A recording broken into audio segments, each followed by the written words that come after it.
ఏలూరు జిల్లా చింతలపూడి నియోజకవర్గంలో జంగారెడ్డిగూడెం పట్టణంలో అన్నదాత సుఖీభవ అభివృద్ధి కార్యక్రమాలపై ఎమ్మెల్యే ధర్మరాజు ప్రసంగించారు. అనంతరం అమరజీవి పొట్టి శ్రీరాములు నివాళులు అర్పించారు. అనంతరం ఆయన మాట్లాడుతూ జంగారెడ్డిగూడెం నుండి ఏలూరు వెళ్లే మెయిన్ రోడ్డు వరకు రహదారి నిర్మించడం జరిగిందన్నారు. ఈ కార్యక్రమాల్లో పలువురు పార్టీ నాయకులు, కార్యకర్తలు పాల్గొన్నారు.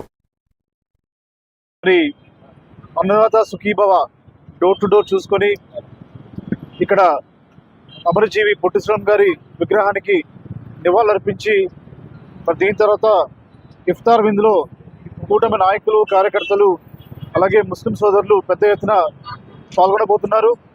మరి ఈరోజు చూస్తే స్టాచ్యూ ఆఫ్ సాక్రిఫైస్ 58 రోజుల ఫాస్టింగ్ ఏదైతే పొట్టి శ్రీరామ్ గారు చేశారో దానికి చిహ్నంగా, త్యాగానికి చిహ్నంగా, అలాగే ఆంధ్ర ప్రజల యొక్క గౌరవాన్ని పెంచుతూ ఈ రోజున అమరావతిలో 58 అడుగుల స్టాచ్యూని అక్కడ అన్వేల్ చేశారు.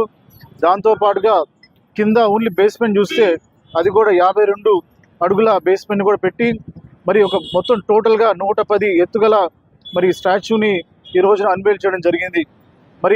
ఈ యొక్క మంచి కార్యక్రమాన్ని ఈరోజు ముఖ్యమంత్రి గారు మన ఆంధ్రప్రదేశ్కి అలాగే ఆర్యవైశ్య సోదరులందరూ కూడా ఇవ్వడం నిజంగా చాలా చాలా చాలా సంతోషిస్తున్నారు. ఆర్యవైశ్యులు కూటమికి ఇస్తున్న సపోర్ట్కి